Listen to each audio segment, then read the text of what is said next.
We are back from recess. Speaker Barnes, you are recognized. Sidus Masi, Madam Speaker, and Manana Sidus.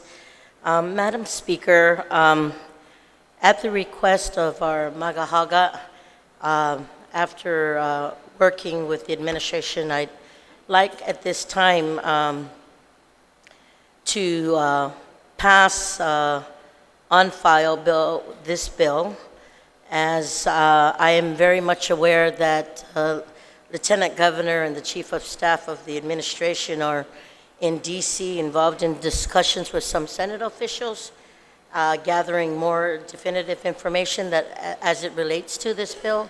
So I ask at this time that we just pass this on file. On a motion. There's been a motion to... Senator Taitigui, you are recognized. Thank you, Madam Speaker, for the opportunity. I just wanted to reiterate I have no objection to passing this on file whatsoever. In fact, I thank the good speaker for doing so, and I'd like to let everyone know, point of information, that I will be sending out an email to all my colleagues here to meet with the three of us who just came back from DC with information that we would like to share with this body on our efforts in DC. So that will be forthcoming very soon. Just a point of information, Madam Speaker. Thank you. Thank you, Senator Taitigui. There has been a motion to pass the substituted Bill 181 on file. Any objections? No objections? Motion passes.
Vice Speaker, Majority Leader Nelson, you are recognized. Sidus Masi, Madam Speaker. Manana Sidus. Madam Speaker, I'd like to make a motion to move resolution number 164-35 into the third reading file and discuss it. On that motion, Vice Speaker Nelson, you are recognized. Thank you, Madam Speaker. Resolution number 164-35 is a resolution relative to urging for the support of Governor Lourdes Leon Guerrero to call for a pause to clearing pre-construction data recovery and construction activities related to the U.S. Department of the Navy's proposed live fire training range complex at Northwest Field, or Tailalu. Whereas Guam's programmatic agreement regarding the military relocation to the islands of Guam and Tinian was established in 2011 between the Guam State Historic Preservation Office, CNMI State Historic Preservation Office, and the U.S. Department of Defense. The programmatic agreement is a contract that demands the parties, which is the SHPO, State Historic Preservation Office, and the Department of Defense, to comply with a process that includes consultation, review, and compliance concerning historic preservation laws and outlines environmental responsibilities of the military concerning the impacts of training activities on Guam.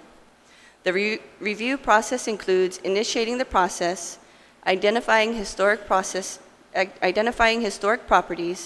assessing adverse effects, resolving adverse effects, and then proceeding.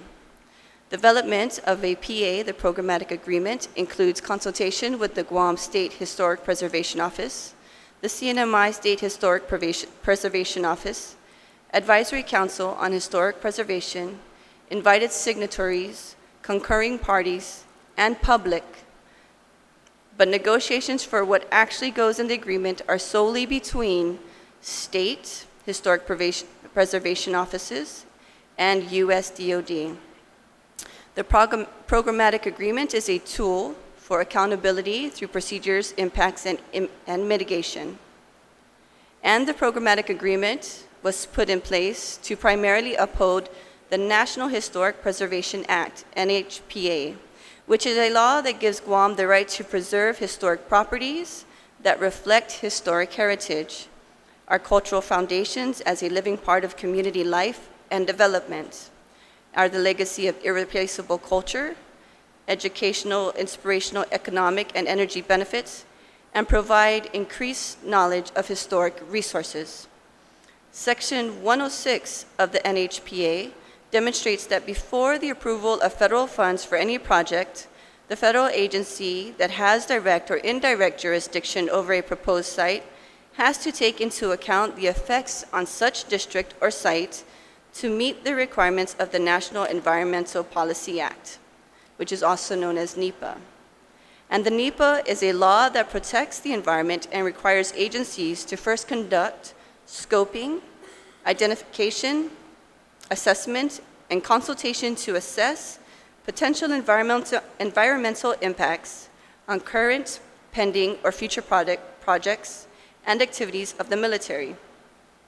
NEPA's process matched with the programmatic agreement process, and both must be done in order for the military to proceed in their proposed testing and training activities. A draft of an environmental impact statement is to be made available to the public, and a final environmental impact statement is to be issued shortly after.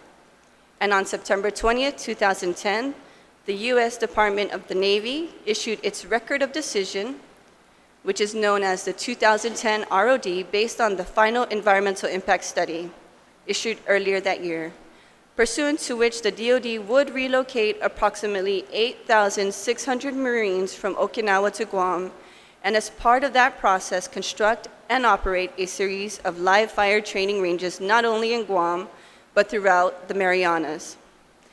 In 2011, the programmatic agreement was entered into the Guam State Historic Preservation Office on behalf of Guam as a part of consultation pursuant to NHPA. And shortly after the release of the Record of Decision, the Navy reassessed the nature of the need for said live fire training ranges, culminating in the release in 2015 of a supplemental environmental impact statement, evaluating alternate locations for the development of a live firing training range complex on Guam, a decision the Navy had deferred in 2010. And the Navy stated it would analyze the impacts of the relocated Marines' live fire training ranges on Tinian and Pagan in an entirely separate EIS, namely the Joint Military Training Environmental Impact Statement, which is also known as the CJMT EIS, which allows the public to participate in the NEPA process in order for the military to prepare an EIS, a draft of which was issued in April 2015. The impacts and mitigation of the CJMT EIS allow for adverse effects on proposed military training areas, but ensure the accountability of the military to go through the NEPA and programmatic agreement process in order to track the damages to these areas. And according to a publication prepared by National Lieutenant Governors Association for 2014-2015, the collaboration with then Secretary of the Navy, Robert Work, the 4 pillars of the military buildup was established. 1, the One Guam Initiative, which commits DoD to improving the quality of life for the people of Guam and the military personnel who call Guam home. 2, the Green Guam, the Green Guam Initiative, which establishes that DoD is committed to developing the most energy-efficient infrastructure possible and supporting Guam's efforts to develop sustainable and renewable energy projects. 3, committing to providing 24 hours, 7 days a week, unimpeded access. 3, commitment to providing 24 hours, 7 days a week, unimpeded access to historical sites and sacred lands by civilians. And 4, pursue a net negative strategy for DoD-owned land where they are committed better utilizing land and ultimately to having a smaller footprint on Guam after the military buildup than they currently hold. And in August 2015, the Navy issued another record of decision, which is known as 2015 ROD, based on the SCIS. This record of decision affirmed the Navy's 2010 decision to relocate Marines from Okinawa to the Marianas, despite the lack of analysis of the live fire training ranges on Tinian and Pagan, and announced their decision to build the live fire training range on Guam, adjacent to Latexan at Northwest Field, Anderson Air Force Base, or Tailalu. And in February 2016, the Navy announced its plan to issue a revised draft CJMT EIS, which at that time has yet to be released. On July 27, 2016, Earth Justice representing concerned citizens groups in the CNMI filed a lawsuit under the National Environmental Policy Act, NEPA, in the United States District Court for the Northern Mariana Islands, alleging the proposed live firing training ranges in Guam and the CNMI were cumulative and connected actions. Under NEPA, which would have been considered under a single EIS, and that the Navy had desecrated the area, destroyed native forests and coral reefs, and neglected to consider alternative locations outside the Mariana Islands for their fire training range sites in compliance with federal law. The lawsuit has not yet been resolved.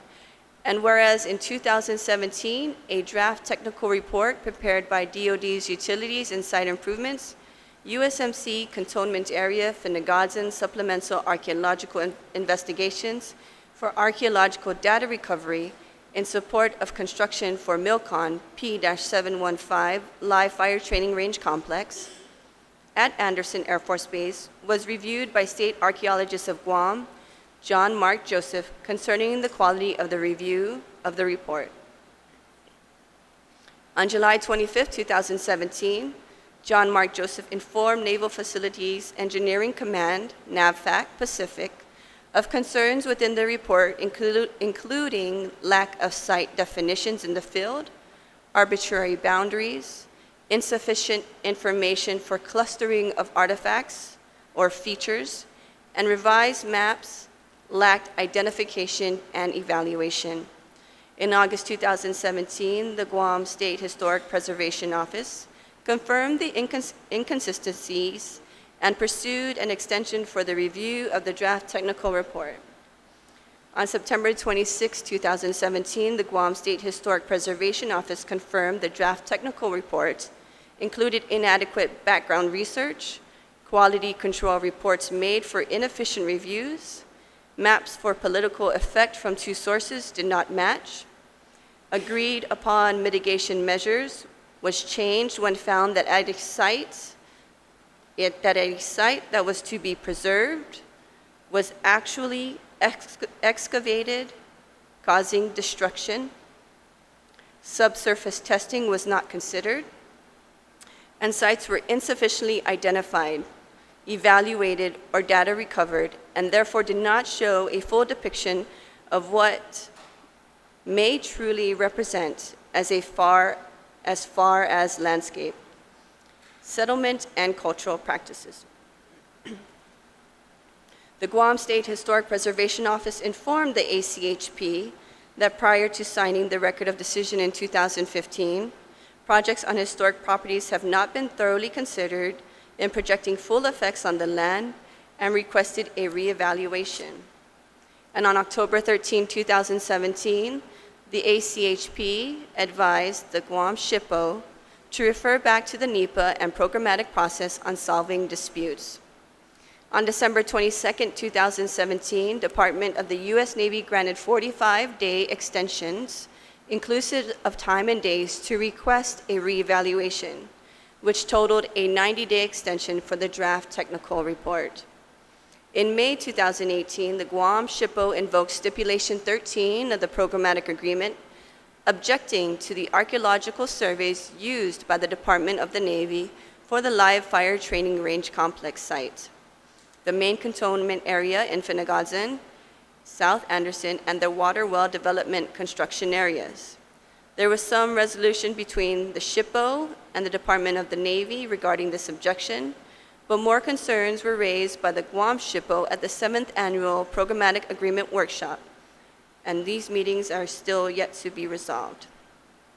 In August 2018, despite Guam's legislative passage of Resolution 228-34 in 2018 to pause development and construction on the firing range complex at Northwest Field, DoD had initiated their activities according to an August 13, 2018 Stars and Stripes article, which said, "Construction on the known distance ranges and the live fire training range complex has just begun.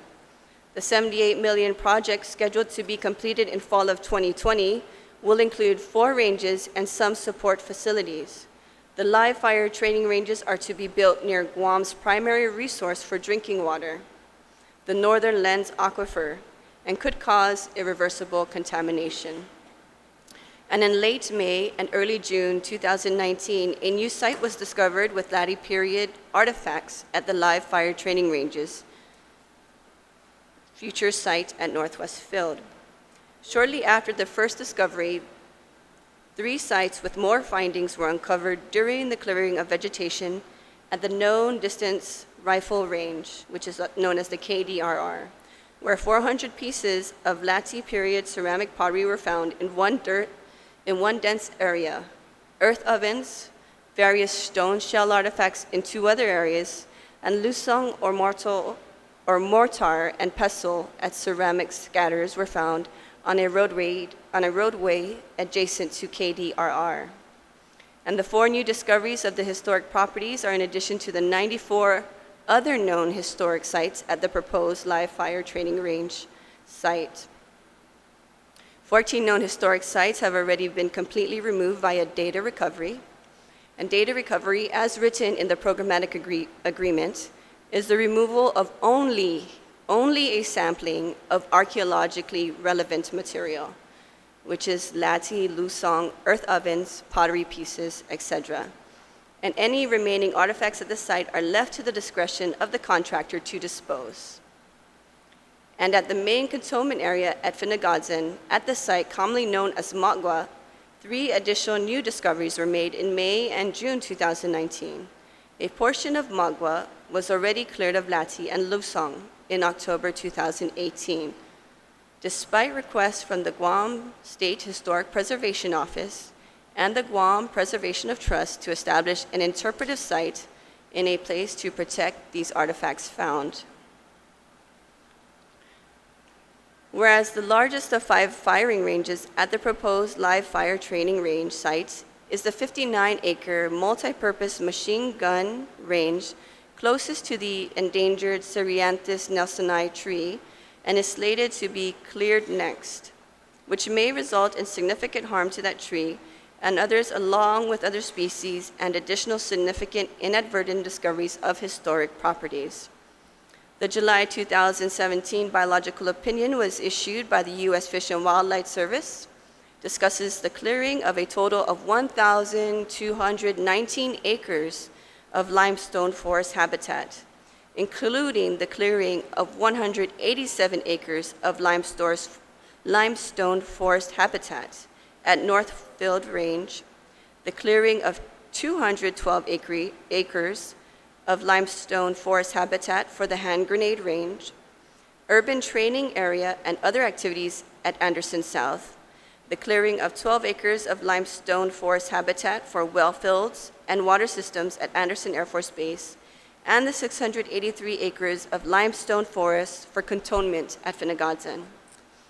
In the past, the U.S. military has brought destructive invasive species such as the brown tree snake, which have endangered and caused extinction of the majority of our native wildlife, animals, and plants. The U.S. military has been on land and property that cultivate native plant and animal habitats, which DoD claims to preserve and protect, while at the same time conducting environmentally destructive training and testing on and around the same habitats. The Cerianthus nelsoni, or Hudson lago tree, the only reproductive tree on Guam, along with the Pteropus marianus, which is the Mariana fruit bat, or fanihi, the Hypolemnus Autocula marianensis, which is Mariana 8-spot butterfly, which is also known as the abobang, the Tabernae montana rotensis, the Heritaria longipetiolata, which is known as the Ufa halumtanu, and Cycas micronesian, which is the fadang, are all threatened, endangered, or critically endangered species, mostly incorporated in DoD-controlled properties. The limestone forest provides a habitat that is vital to the survival of all of these species, especially the Cerianthus nelsoni tree, which is the last of its kind. Also, Demilanier, Associate Director of the Center for Island Sustainability and biologist, stated, "A 100-feet buffer is not enough to sustain a healthy Cerianthus population surrounded by a healthy forest. The current tree and the seedlings should be preserved as a viable Cerianthus population because the seedlings thrive in the current exclosure. The seedlings of the Cerianthus tree are found under the tree and should not be uprooted or replanted, but be allowed to thrive in its natural habitat where it currently stands. The limestone forest provides an even larger forested area, serving as habitat for 11 endangered species, those that were previously mentioned, and in total approximately 78 acres of primary limestone forest and 109 acres of secondary limestone forest would be permanently cleared for construction of the live fire training range complex. And the Endangered Species Act requires a biological opinion where endangered and/or threatened species may be adversely impacted by federal actions.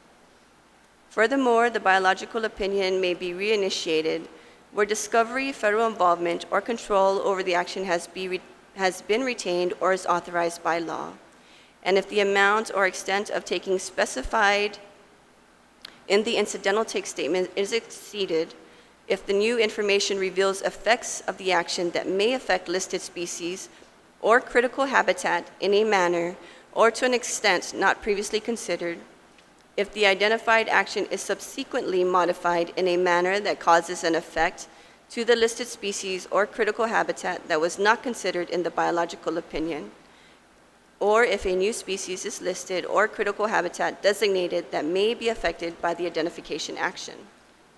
Whereas genetic studies are currently being conducted to determine and confirm that two distinct subtypes of Cerianthus nelsoni exist between Rhoda and Guam, which would constitute as new information that would trigger reinitiation of the biological opinion for the Cerianthus nelsoni. And if formal constitution must be reinstated, the Navy cannot, prior to make completion of the consultation, issue a new biological opinion and make any irreversible or irretrievable commitment of resources with respect to the agency action which has effect of foreclosing the formation or implementation of any reasonable and prudent alternative means necessary to avoid jeopardy to any listed species. In addition to the live fire training range clearing activities, the proposed action will create a surface danger zone, approximately 68% of the National Wildlife Refuge at Retidian Point during operation of the live fire training range. The surface danger zone, also known as the SDC, will cover the GNWR access road, visitor center, offices, and other facilities, and thereby limit access to the GNWR while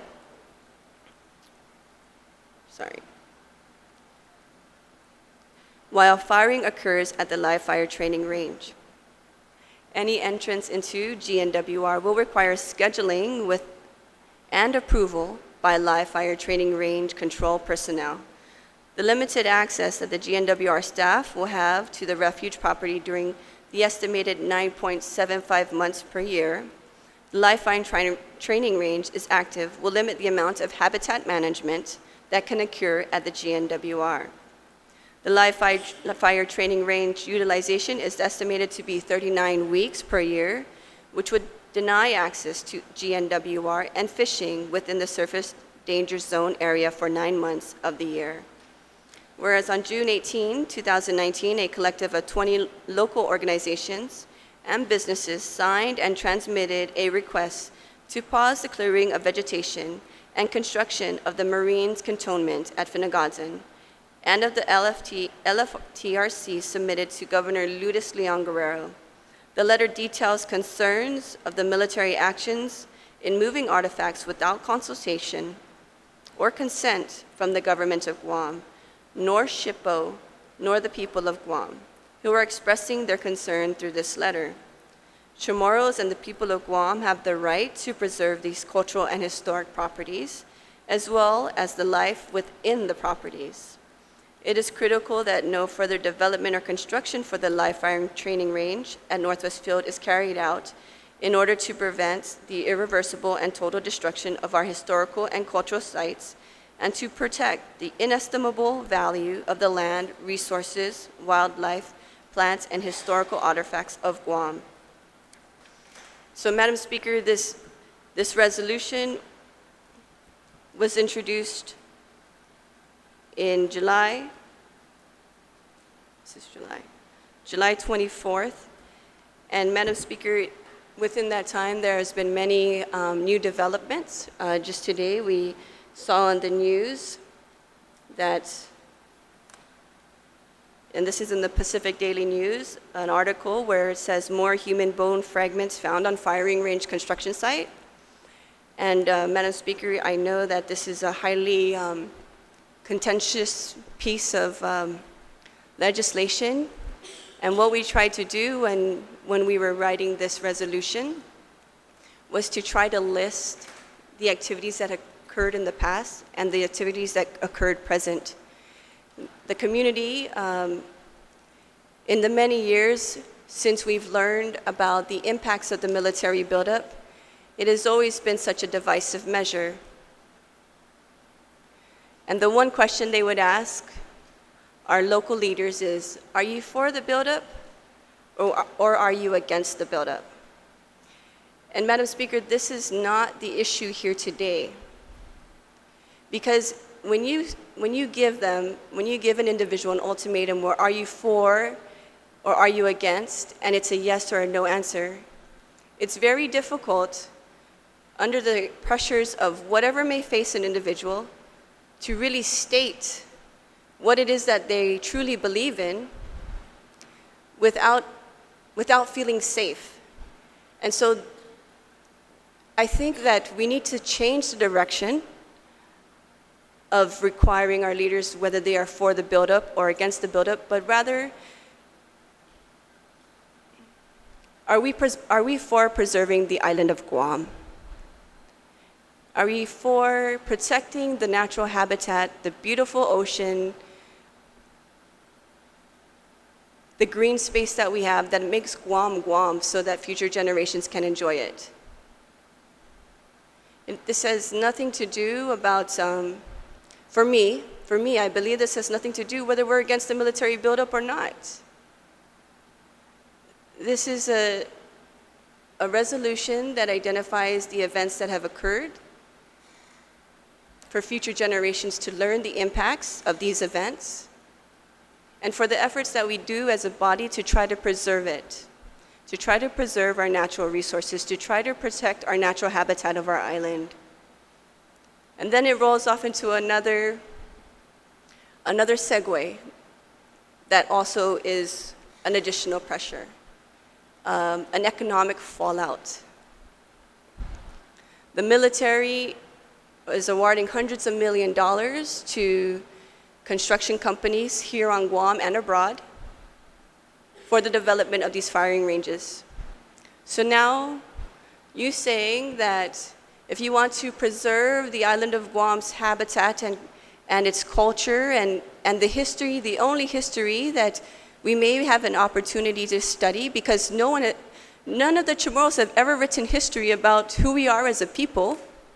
It was always done by our colonizers. The opportunity now that we have young Chamorros going into the fields of sciences and archaeology, that they are able to determine by studying bones and fragments really how the Chamorro people lived, then by taking it from a third party who was a colonizer to this island.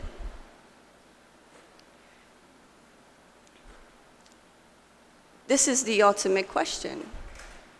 Are you willing to risk that over people having jobs? But that economic fallout, it's words combined to scare people away to fight for preservation. Because right now, to build a home, it costs $300 per square feet to build one home. And I myself am in the process of building a home. And to build a small home is going to cost $500,000 because we don't have the H2 laborers on this island. So where is the equity in that? Where is this one Guam approach where we not only look for the protections and the concerns inside the fence, but where's the protections and the concerns outside the fence?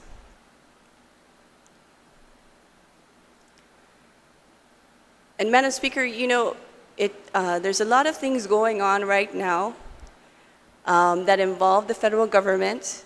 The other question is, we're receiving federal funding, or we get federal grants to supplement our economy. So, if you're against the military buildup, which this is not the case, but this is how they frame the message. If you're against the military buildup, then stop asking the federal government for money. Okay, never mind about the COFA or the $1 billion that the federal government, should owe Guam. Never mind about that, but never mind about asking for equity. And they use that term against the military buildup. This is not the issue here. What is the concern here is the fact that we realize that Guam is so small. We realize that through the course of destruction, not just the military, but also through the course of development, because we are a fairly new government, that there has been destruction done to our island. And now that we are more knowledgeable, now that we understand the United States process, it is an opportunity for us to be asked to be allowed at the table, which is a very humbling act. Ask to be allowed at the table to determine what happens to our island. This is not about the military buildup. This is about preserving the habitat of our island. Because now, as future generations rise up, we understand the difference.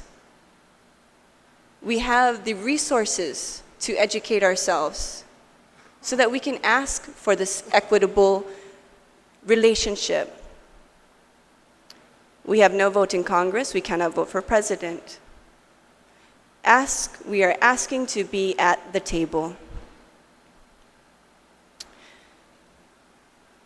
That is all for now, Madam Speaker. I humbly ask for my colleagues' support.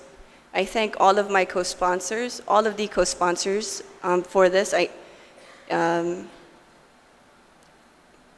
for their support on this resolution.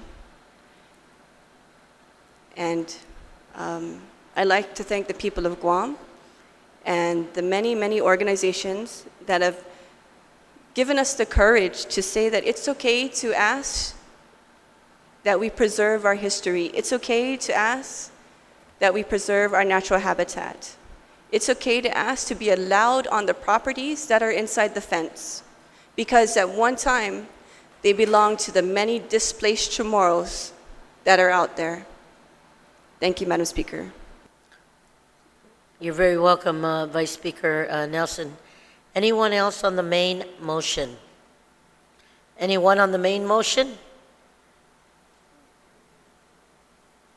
Senator Sabina Perez, and then Senator Marsh Teichnold.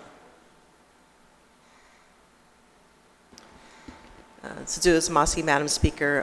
I rise in support of this resolution. This project is very close to my heart. I've been involved in this, in protecting this northern part of Guam. Since 2016, I got involved in this project, but I must say that it goes further, maybe 15 years ago, that brought me here to this position today with the protecting our water rights here on Guam.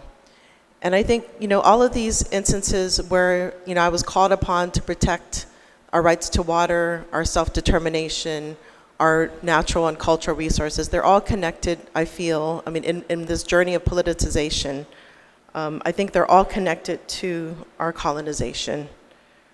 Because if you can think about it, how can a people become disconnected to their lands?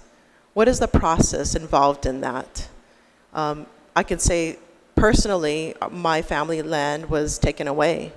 So in addition to that, there's other processes that take place where we become disconnected as an island, as a people. And so I think with this project itself, what really called to me was the protection of this tree. And my mom shared stories about how she was growing up. She actually lived in that area in Tailalo, meaning no flies. She lived in that area during World War II, and she told me about her story of how she wanted to climb this tree. And that really connected me to this land, and that, it means so much more, though. It's more than just protecting a tree. It's protecting our history, our culture. And really, it is a symbol to us as a Chamorro people that we've come this far where we are confused as to what we value, that we are willing to give up what is so dear and precious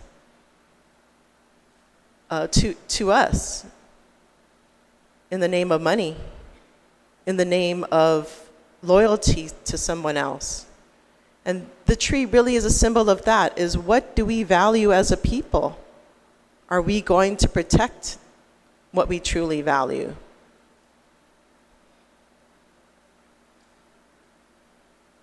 And I think, though, in this story is the tree also has brought a community together.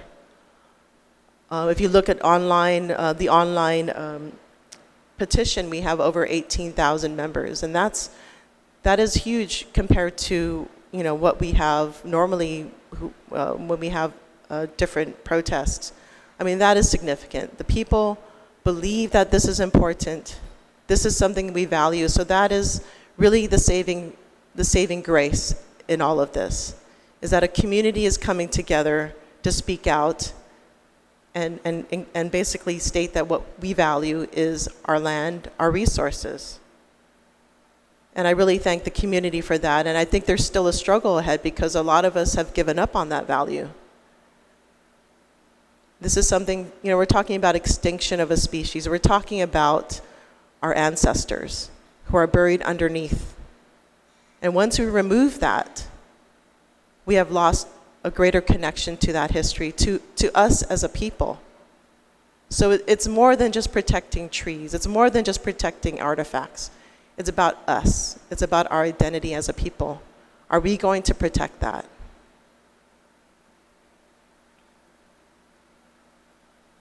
And so, I do appreciate the support of my colleagues here today in this resolution. I know that the struggle is very great, but I think we still there's still work to be done, and we still can make a difference. And on that, I would like to proffer several amendments to strengthen this resolution, because a lot of it regards to the tree. I think that's my connection to this, is the tree and the connection to our people. So I would just like to go ahead and, there's 5 different amendments I have been passed out to my colleagues.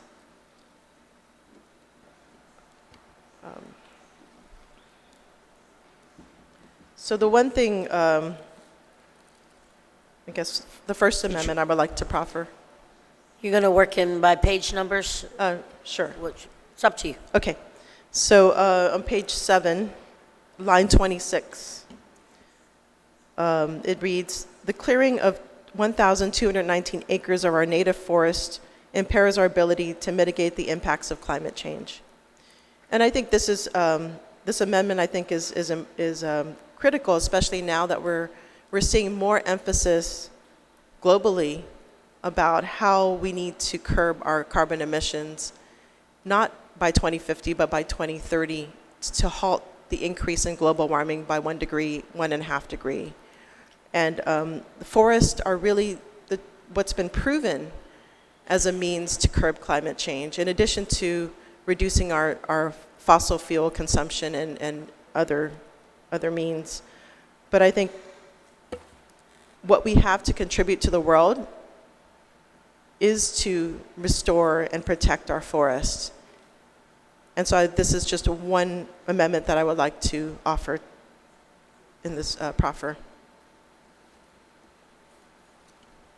Cizos Masi, Senator Perez. On the First Amendment by Senator Perez, anybody on the amendments? Senator Joseph Augustine. Madam Speaker, I just like to, I support the amendment.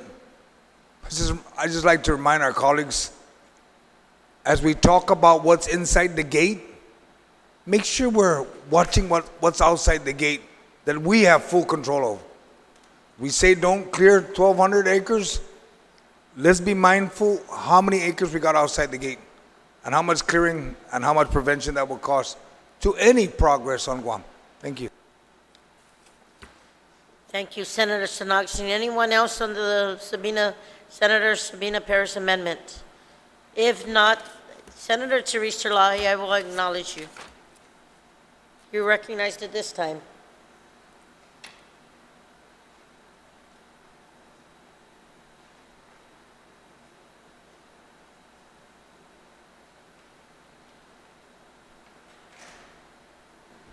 Thank you, Madam Speaker. Yes, I support this amendment because it is very important to point out that when all the studies were done for the relocation of the Marines to Guam, climate change was not mentioned in those studies. That was not part of what they discussed. They did not make a plan for us as to how Guam is going to survive climate change or any of the other islands in our region, how we are going to be able to use our aquifer to assist all our neighbors.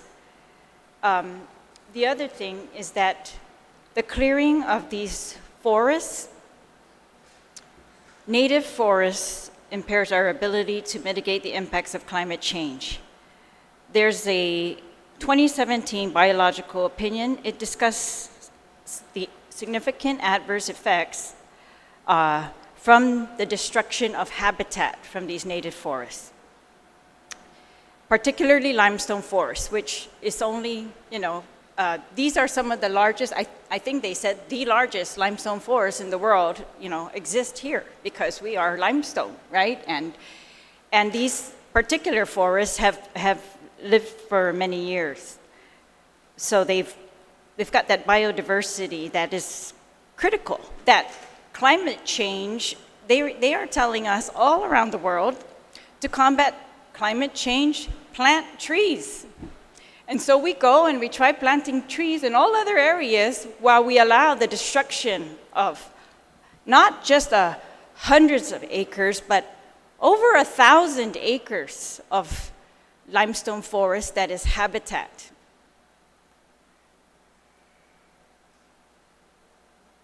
It's a very significant amount. There is no other project on Guam that is this large in scale.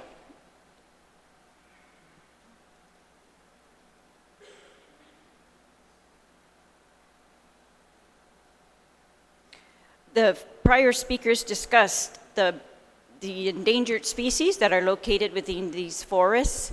These are the biodiversity. We want biodiversity has been described as a matter of health.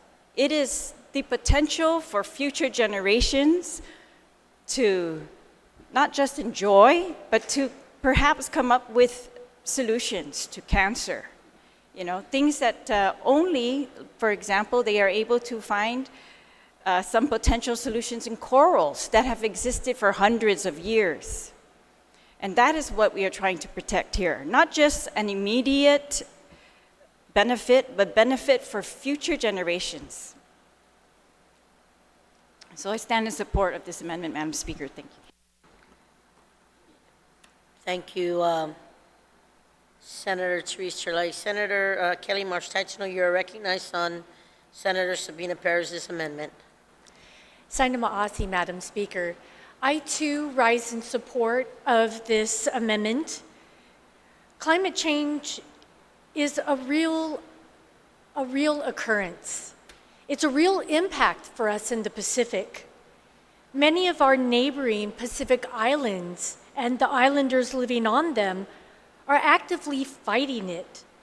They are fighting losing their island and their way of life that goes along with it that cannot really be replicated anywhere else.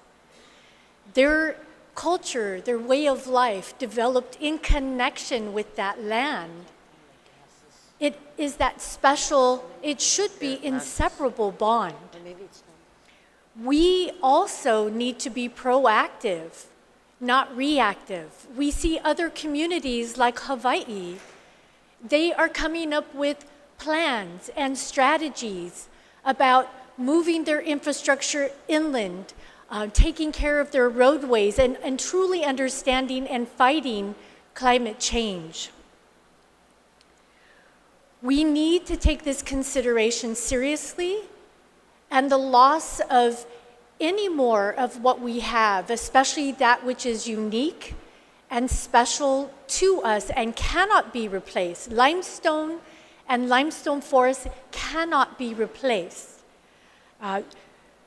So we need to take this very seriously, and we need to strongly support recognizing the impacts of climate change that will occur with any further such destruction. So I do support this amendment. Thank you, Senator March-Teichner. Anyone else on the amendment? If not, do I hear, would you like to close? Or is there an objection? Would you like to? Are there any objections? Seeing none, motion carries. Senator Perez, you still have the floor. Since it was Massey, Madam Speaker, the second amendment is on line 7, page 8. It reads, whereas, so it adds a new whereas section.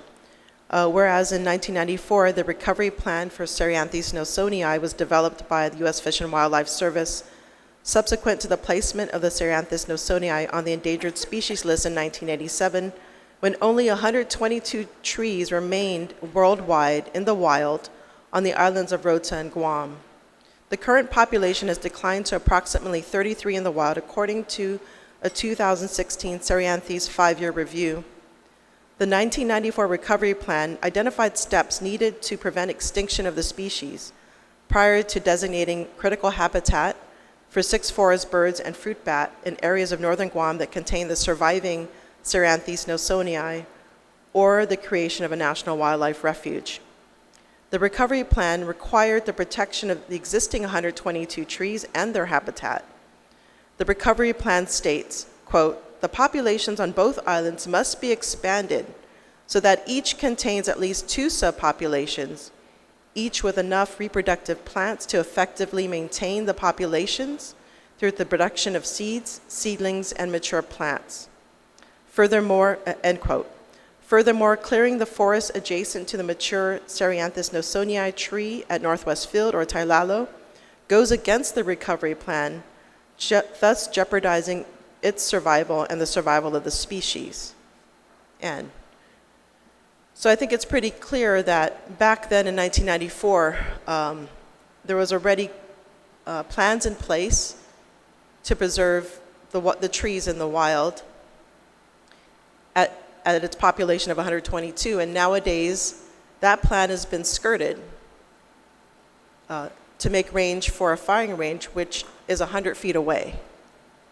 So it really goes against common sense. Why would they go against a plan to protect a species when they had a greater population back in 1994 than today when we have 33 and it's possibly even less?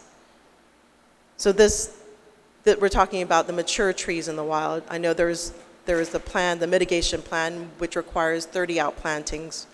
I don't have the formal report regarding its survival, but I was told 50% survive, and it's very susceptible to insect damage, amongst other things, amongst the many challenges that it faces. So really to go against this plan is just, it doesn't make sense. And the whole purpose of U.S. Fish and Wildlife Service is to protect endangered species. If you recall, it was when they did their mandate back for the bald eagle, they were very successful in delisting the bald eagle, which is a national symbol.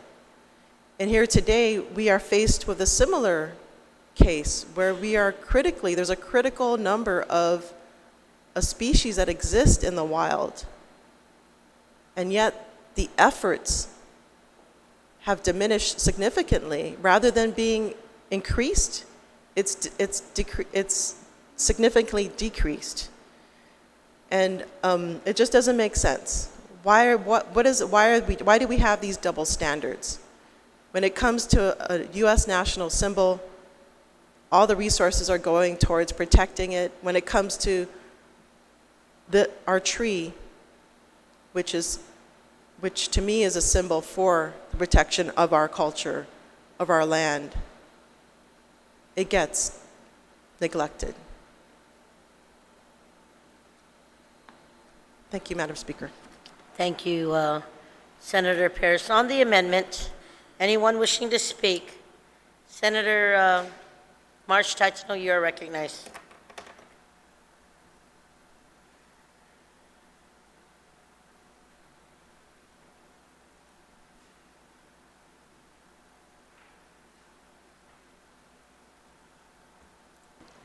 Sejus Masi, Madam Speaker.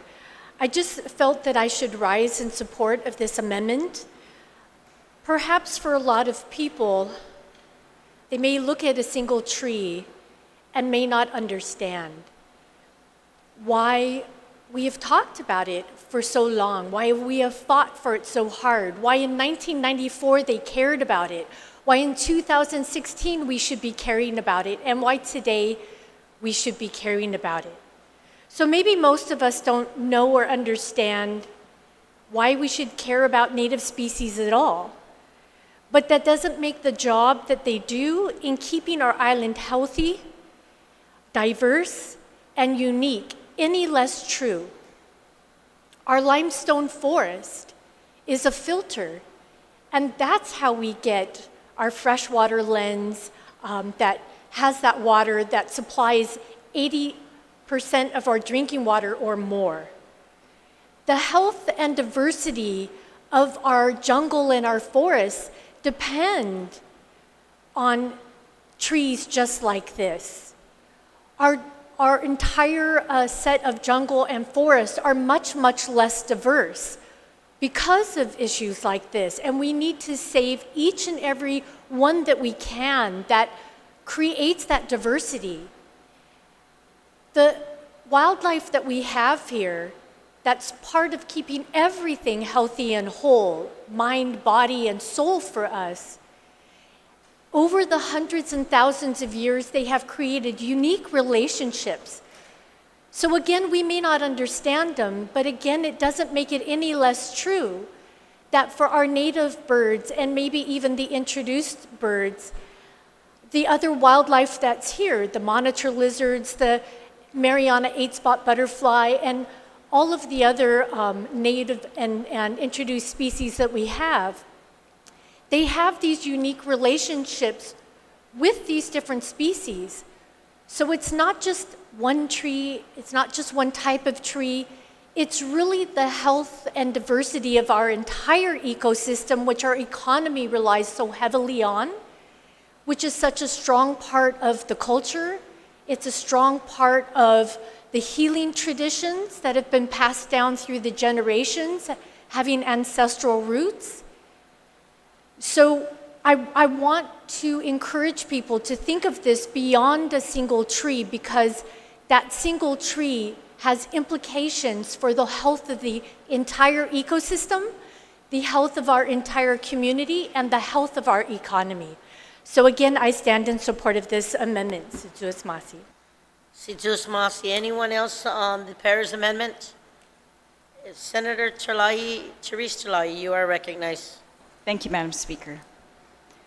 I rise in support of this amendment that points out the recovery plan and how current actions are contrary to the recovery plans that have been put in place, and all the efforts that we have been promised over the years for wildlife refuges, conservation areas. It was very clear, from our visits to the site that this tree is the reproducing tree, is why it's very important, but it's reproducing there. It is old, but it's creating offspring. And that these offspring, we were told, would thrive in the area if they could block the ungulates from that area, which is a matter of putting up a fence to protect the area from pigs and deer that have been eating these seedlings. But what they are actually doing is picking up the seeds, the seedlings, and putting them, their mitigation plan, and it's a very expensive one. So, I'm not arguing that they're not putting money into it, because they're putting a lot of money into it. But their plan is literally to move these species, these trees that thrive here, these plants where the butterflies thrive on in this location, and move them to another location where these tree and these other endangered species, bats, butterflies, have never thrived. And, they may have seen some over the years in these locations, but it's not obviously the place where they thrive, where they have been able to persist and remain after hundreds of years. I wanted to read a quote from Tino Uggan, from the Department of Agriculture, and in one of our hearings, and we've had so many hearings regards to the historic properties in these areas and the biodiversity, but Tino Uggan said, and I quote, "Recreation is a long process. You can mimic what nature has done, but we have to understand it took nature millions of years to do something that we want to do in a field. So that is a fairly difficult process, or something difficult to achieve." And it really is an experiment, and I think, of course, we've got some very competent people at it, but it's an experiment in recreating, and a habitat. And, it just, again, it's ironic because they just celebrated, huge climate change activist actions, climate change meetings at the United Nations, and all kinds of things that are trying to point all of us, governments, individuals, businesses, towards things that we can do to combat climate change, and protecting biodiversity is one of these. Protecting habitat has to be it. And as the previous speaker said, habitat above an aquifer is even more precious. It is a filter. It is our protector of our health, future generations' health, and our prosperity. Because this aquifer is why people come to Guam. It is why the military is here. It is our most valuable asset. It really is. It has allowed us to survive here for 4,000 years. It will allow our children to survive here if we can take care of it. And this is one of the actions I feel that is very important. This one location of all the locations on Guam is also connected to Ritidian, Letexan. That's why we're here, because this is an extension of the ancient villages, historic properties, but when we're talking just biodiversity, they pointed out in the biological opinion that it also is an extension of the wildlife refuge, that the reason why they said that was a valuable place to declare as a wildlife refuge, even, over the objections of the people of Guam, was because of the biodiversity in this area, and that destruction of this area at Northwest Field, which is just a cliff adjacent to the wildlife refuge, is going to have significant effects on their ability to maintain a wildlife refuge. It has adverse effects on the species themselves by not creating that additional zone or habitat that the species can move in and out of, and that protects them. And it also limits, because when they have to close the access to the refuge while the firing range is in progress, it limits maintenance of the predator exclusion fence at the wildlife refuge, limits maintenance of native outplantings, limits invasive plant control, limits effective ungulate control.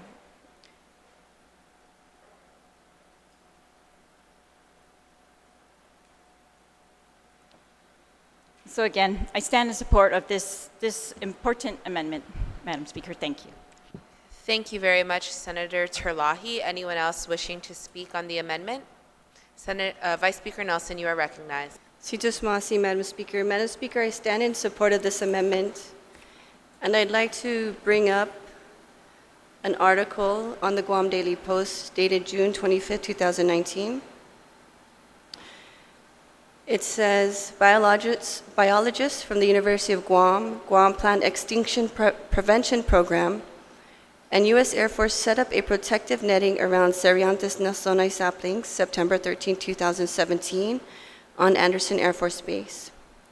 More than 40 of the endangered tree species saplings were planted around the Andersen are in attempt to protect the species from extinction on Guam. And more trees were planted in 2018 for about a total of 73. Today, as of June 25, 2019, about 18 of the trees survive and have outgrown the nets that protect them from bugs. The danger they now face is from deer and pigs. And so out of the 103 saplings that they attempted to plant in the year from 2017 to 2018, only 18 survived in the year June 25, 2019. And so also I'd like to read an article, which was really my surprise, from Manga Bay, and it's called "To Save a Forest, You Have to Destroy a Nicer One," the U.S. Marine Target Forest in Guam. Ritidian, a cliff-top refuge on the island of Guam, is one of the last places in the Pacific where you can find the mossy pillars and plunging crevices of a limestone forest. It is only one of the only places you can still hear the wing beats of an endangered Mariana fruit bat, and the very last place on the island to brush against the feathery leaves of Guam's single mature Hudson Lago tree. This is dated as of May 8, 2019. Now it goes also on to state that Ritidian is the site proposed of the U.S. Marines firing range, which is part of an $87 billion construction project. I think that's construction project known as the Guam Build-Up. Over the next 5 years, 5,000 Marines and their families are scheduled to relocate from Okinawa, Japan, to the new base, which include housing and firing ranges. And then it goes on to speak about alternative sites ignored. Sienna Hybert, a Navy contracted botanist on Guam, says the ecological impact of the construction will be far greater than 8% of forests directly lost. The condemned forest comprises 2 large continuous parcels of pristine limestone forests, according to Hybert, while the remaining forest elsewhere is so patchy. So it shows that this habitat in this area is the most dense forest for our endangered species, our species facing extinction are able to thrive.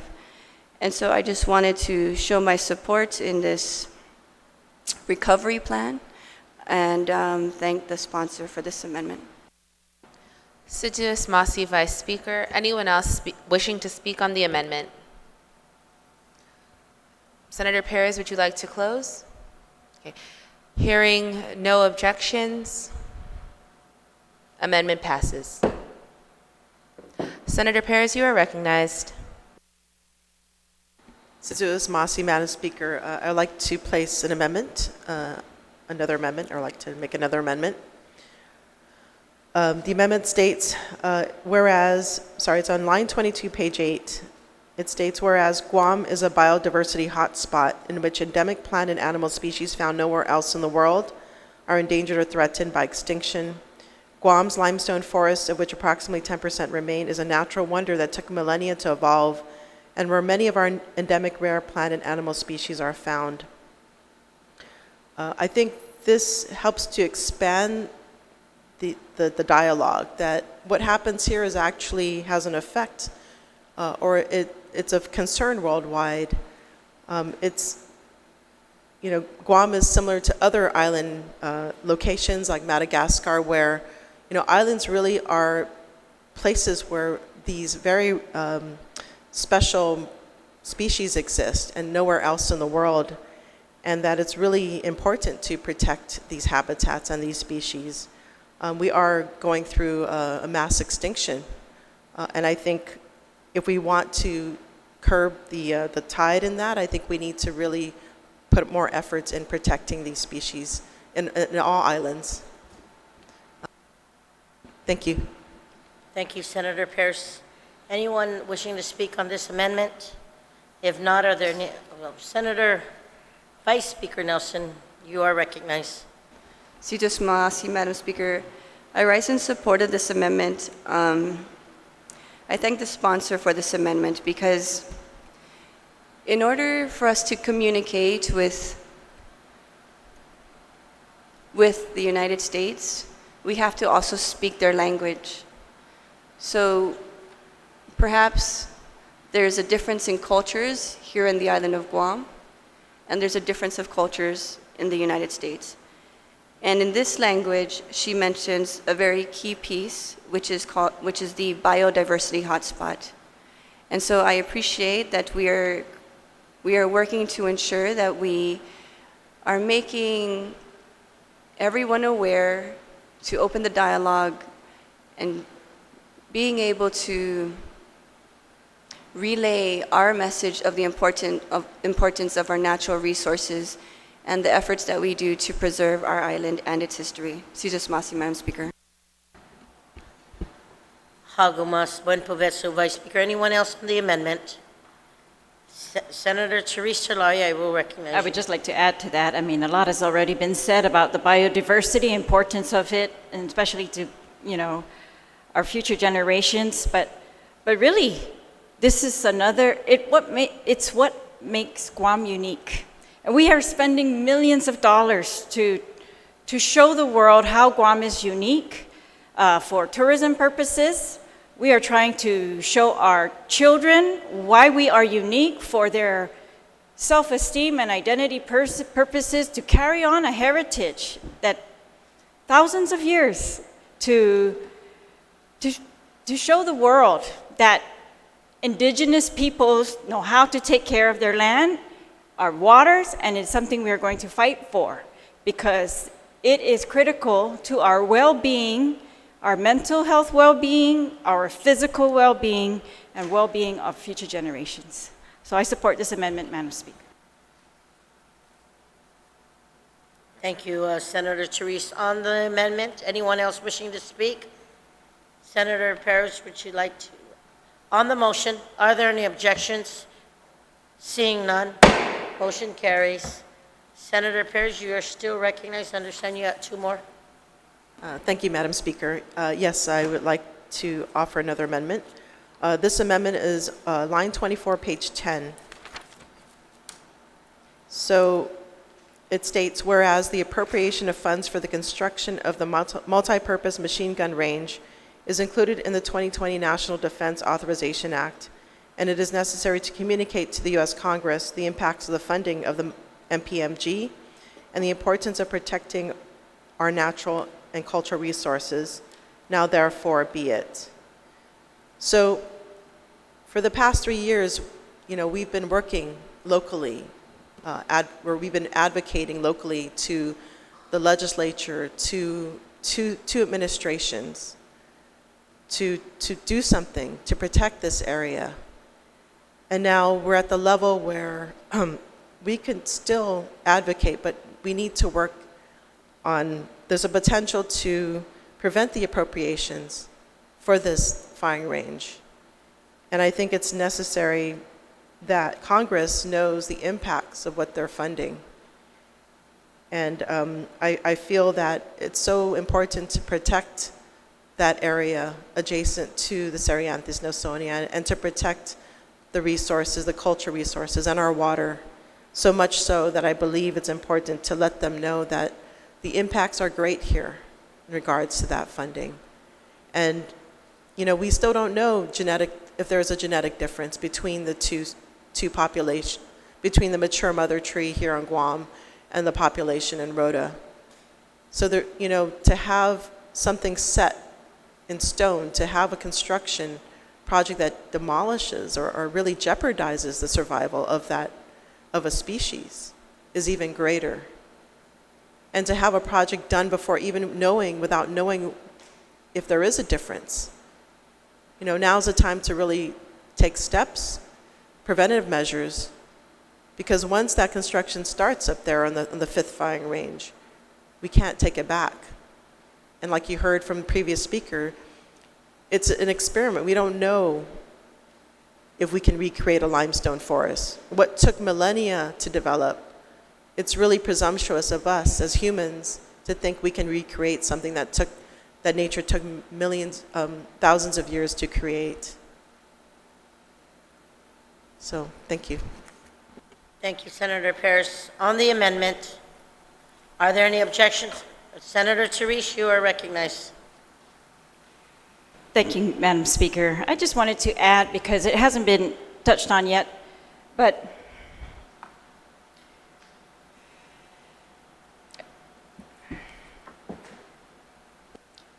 the preceding paragraph talks about the Chamorros and the people of Guam have the right to preserve these cultural and historic properties, as well as the life within the properties. And I just wanted to put it on the record again, that this is why Guam is listed as a non-self-governing territory in the United Nations. And that is why our efforts are being made in the United Nations to show the world, and the United Nations has adopted resolutions relative to Guam that very clearly reaffirm that negative adverse impacts to natural resources of the people of Guam should not be occurring while the people of Guam are waiting to be, their self-determination. They should not have it's very specific in the United Nations resolutions as to the need to avoid any economic or other activities for military activity that adversely affect the interests of the peoples of the non-self-governing territories. To remind administering powers of their responsibility and accountability vis-a-vis any detriment to the interests of the peoples of these territories. in accordance with relevant resolutions of the United Nations on decolonization.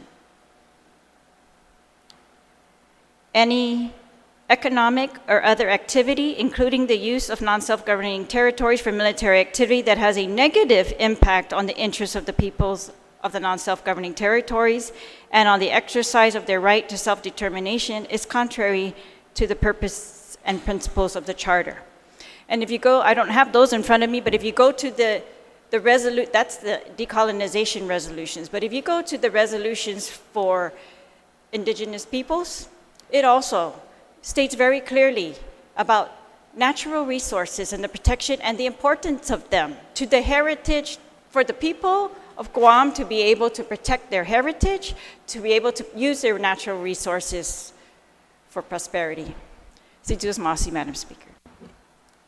Thank you, Senator Therese. Anyone else on the amendment? Senator Tachno, you are recognized.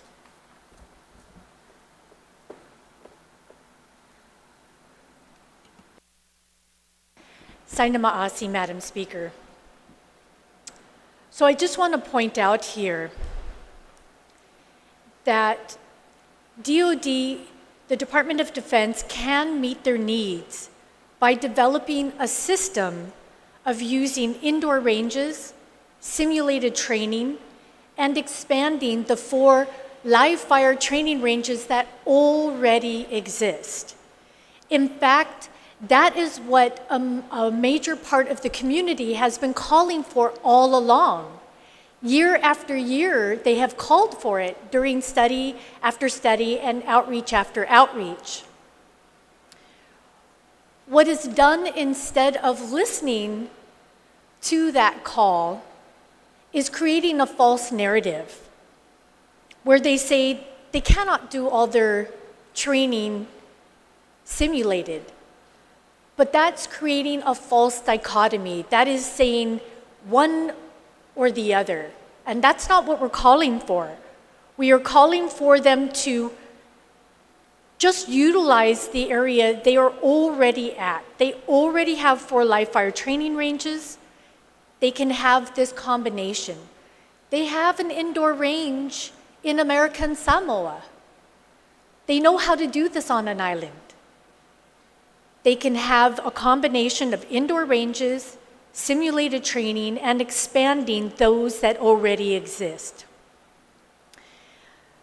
So I'd also like to point out that they took an area, Tailalo and Litexian, an area that their studies threw out time and time again, the studies that informed the Supplemental Environmental Impact Statement. Each and every one of those informative studies, they said it was so unreasonable to choose Tailalo or Northwest Field that they threw it out of the study. And yet somehow they've come together and said in their eyes, not necessarily the communities, that they can repair enough of the damage in their eyes to make it work. And so I say, if they can take something that they threw out time and time again to try to make it work, that when we call for this system of indoor ranges, simulated training, and expanding those 4 live fire training ranges that already exist, that this can be done. And so it is not an either or. It is protecting our resources, and they can accommodate this. So I do stand in support of this amendment. I wanted to point some of those issues out because, as one of the speakers mentioned beforehand, sometimes these get presented in ways that are incorrect or they're not the complete picture. And so I wanted to provide more context. Sain Maasi. Buen provecho, Senator Tachno, on the amendment. If not, are there any objections? Hearing none, motion carries. Senator Parrish, you have one more. Since it was Masi, Madam Speaker, yes, I would like to offer another amendment. It's line 8, page 11. It reads to the, so basically we expanded the list to include other members of Congress. So it reads, to the Honorable Michael Sinicolas, Guam's delegate to the United States Congress, to the Honorable Raul Grijalva, representative for Arizona's 3rd Congressional District and chairperson of the Committee on Natural Resources, the Honorable Adam Smith, the representative for Washington's 9th Congressional District and chairperson of the Committee on Armed Services, to the Honorable Nita Lowy, representative for New York's 17th Congressional District and chairperson of the Committee on Appropriations, to the Honorable Lisa Murkowski, senator from Alaska and chairperson of the Committee on Energy and Natural Resources, to the Honorable James Inhofe, senator from Oklahoma and chairperson of the Committee on Armed Services, to the Honorable Richard Shelby, senator from Alabama and the chairperson of the Committee on Appropriation, to the Honorable Lourdes A. Leon Guerrero y Magahagan Guahan. So this amendment, again, and originally our advocacy was on the local level, and now that it's at the appropriations desk, I think it's important to transmit this resolution and the intention of this resolution to those that can have an effect in protecting our resources. So this is the purpose behind this. Thank you. Thank you, Senator Parrish. On that amendment, are there any objections? Senator Therese, I will recognize you on the amendment. Thank you, Madam Speaker. I want to thank the author for this amendment. It really brings us back to the issue that, we can debate about, a firing range, but really Guam has never been at that table to decide where this firing range is going to be placed, or if a firing range or any other live fire training ranges are going to be put on Guam. We've never been there. None of our governors has been at that table. And it really is a matter of fiduciary duty for the members of Congress of the United States as the administering authority under international law. It really is a matter for them so I want to thank the author for ensuring that this will be brought to their attention. And we have to remind ourselves that past generations, they knew this. They knew this so very clearly, that they got tired of dealing with a Navy government. And we cannot allow ourselves to just submit to a Navy rule either here. We need to stay focused on that if we are going to succeed in some kind of mutual consent between Guam and the United States or any other authority, then we need to stay focused on that and not allow any intermediate bodies or entities to dictate what's going to happen here. Thank you, Madam Speaker. You're welcome, Senator Therese. Senator Taitsino, on the amendment. Sainama Asi, Madam Speaker. I would like to propose an amendment to the amendment. So should I wait until this passes and then propose that? You can, or you can do the amendment to this amendment right now. Okay, great. Are you adding a name? Yes, so I would have to type it up, but it's to add 2 individuals to this list. One is the Rear Admiral Manoni, and the other is the Secretary of the Navy.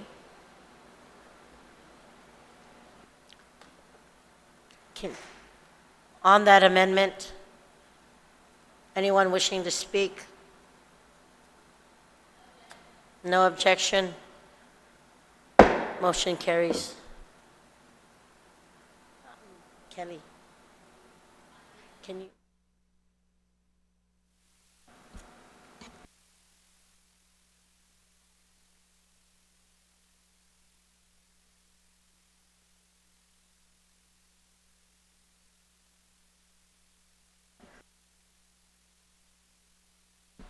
Senator March Taitsino, just so that we could be clear, can you ask for a motion to ask legal to make sure we have the proper names and titles of the two? Just on that motion for legal technical corrections. Saina Maasi, Madam Speaker. I had not yet looked up Yes, so just the say full to names. give legal. So I would like to make an motion that legal look up the appropriate names and titles to make sure that they're all correct. On that motion, without any objection, motion carries. On the main resolution, anyone? Senator Will Castro, Minority Leader, you are recognized. Thank you, Madam Speaker. Madam Speaker, I'd like to motion, I don't know if that's the appropriate move, to remove my name from Resolution 164-35. I Thank you. apologize, Madam Speaker. Just a point of order. I don't believe we have voted and gavelled down on this amendment by Senator Paris. We just gavelled down on the amendment to the amendment from Senator March Taitino. So we still need to go back to page 8, or sorry, line 8, page 11, and vote on that. I might be mistaken, but that's just point of order. Okay. I do apologize.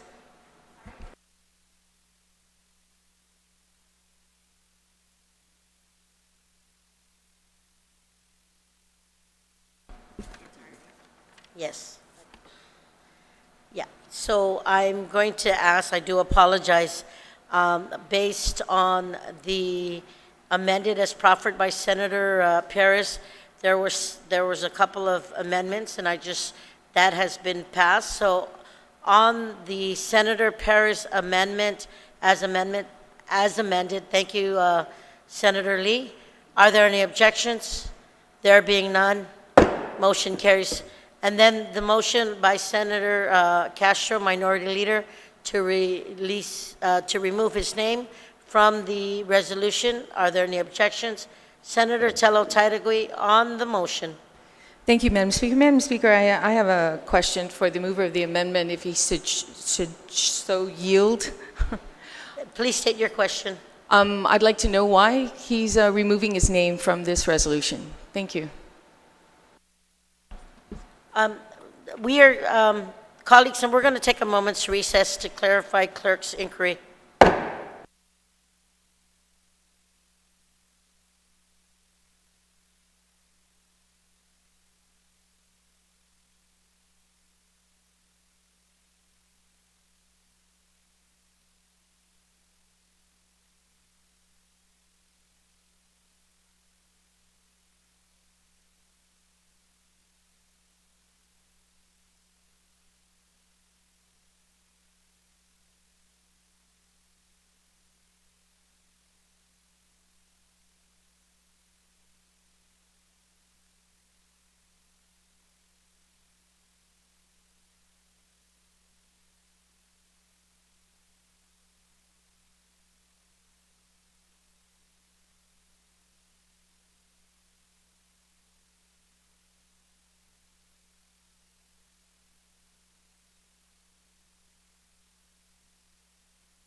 35th Guam Legislature is back in session. Senator Clint Ray Gel, I'm going to recognize you. Thank you, Madam Speaker. I motion that we recess until 2 p.m. We are in recess till 2 p.m.